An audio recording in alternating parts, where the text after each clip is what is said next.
नमस्कार, आप सभी का स्वागत है एस्ट्रो क्लैरिटी में। आज हम चर्चा करेंगे जो सबसे ज्यादा पूछे जाने वाला प्रश्न है कि क्या मेरी कुंडली में धन का योग है या नहीं। तो हर कोई व्यक्ति अपनी कुंडली से पता लगा सकता है कि क्या उसकी कुंडली में धन योग है। तो अब ये जानते हैं कुंडली के माध्यम से कैसे पता लगाएं। तो जो कुंडली में धन भाव होते हैं वो होते हैं दूसरा और 11वां भाव, ये हमारे धन भाव हैं।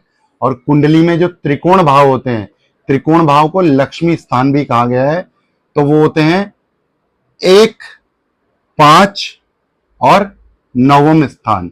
ये हमारे त्रिकोण व लक्ष्मी स्थान कहे गए हैं। तो अब 2, 11 यानी कि धन भाव और त्रिकोण भाव यानी लक्ष्मी स्थान भाव, अगर इनमें कोई संबंध बनता है, संबंध युति का भी हो सकता है, संबंध परस्पर दृष्टि का भी हो सकता है, संबंध स्थान परिवर्तन का भी हो सकता है। संबंध अगर आपको समझना है कैसे होता है तो इस विषय में मैं वीडियो बना चुका हूं, वहां आप देख सकते हैं। तो हम समझते हैं धन योग के बारे में। तो अगर सबसे पहले 2 और 1 यानी कि दूसरे भाव और पहले भाव का कोई संबंध बन जाए, दूसरे भाव और 5वें भाव यानी कि ये दूसरा भाव और ये 5वां भाव, 1 2 3 4 5, ये 5वां भाव, अगर इन दोनों का कोई संबंध बन जाए। और तीसरा है 2 और 9 यानी कि दूसरे भाव और 9वें भाव, यानी कि इन भावों का कोई आपस में संबंध बन जाए। और है दूसरा और 11वां, यानी कि दूसरा ये है 11वां ये है, अगर इन दोनों भाव में कोई संबंध बन जाए। और फिर है पहला और 11वां, यानी कि पहला भाव ये और 11वां भाव ये, इन दोनों भाव का कोई संबंध बन जाए।